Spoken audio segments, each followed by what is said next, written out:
దేవాలయాల పునఃప్రతిష్ఠ వల్ల సంస్కృతి వికాసం, ఐక్యత, భక్తి భావాలు పెంపొందిస్తాయి. ధ్వజస్తంభం ప్రతిష్ఠ బొడ్రాయి పునఃప్రతిష్ఠ వేడుకల్లో పాల్గొన్న మాజీ మంత్రి నిరంజన్ రెడ్డి. గణపురం మండలం రుక్కన్నపల్లి గ్రామంలో ఈరోజు మాజీ వ్యవసాయ శాఖ మంత్రి నిరంజన్ రెడ్డి ధ్వజస్తంభం బొడ్రాయి పునఃప్రతిష్ఠ కార్యక్రమంలో పాల్గొని పూజా కార్యక్రమాలు నిర్వహించారు.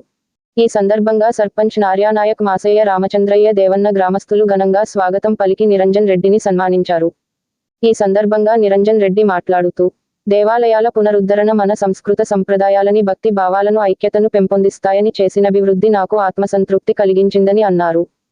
తన హయాములో ప్రజల జీవన ప్రమాణాలు పెంచి ప్రజల జీవనాధారమైన వ్యవసాయాన్ని ప్రోత్సహించడం వల్ల ఆదాయ వనరులు పెరిగి వలసలు ఆగి గ్రామాలు అభివృద్ధి చెందాయని అన్నారు. ఐక్యతతో పండుగలు చేసుకుంటున్న గ్రామస్తులను ఆయన అభినందించారు. ఈ కార్యక్రమంలో ఎంపీపీ కృష్ణనాయక్, మాజీ మార్కెట్ చైర్మన్ లక్ష్మారెడ్డి, బాలీశ్వర్ రెడ్డి, శరత్ కుమార్ పాల్గొన్నారు.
ఒక దిక్కుమూలాంధ్ర వనపర్తి జిల్లానే రోడ్డు మండలంగా తీర్చిదిద్ది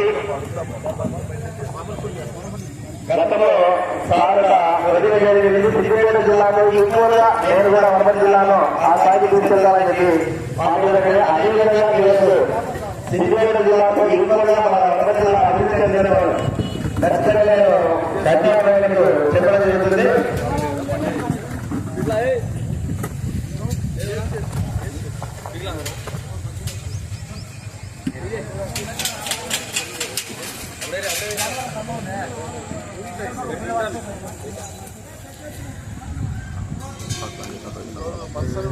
అదే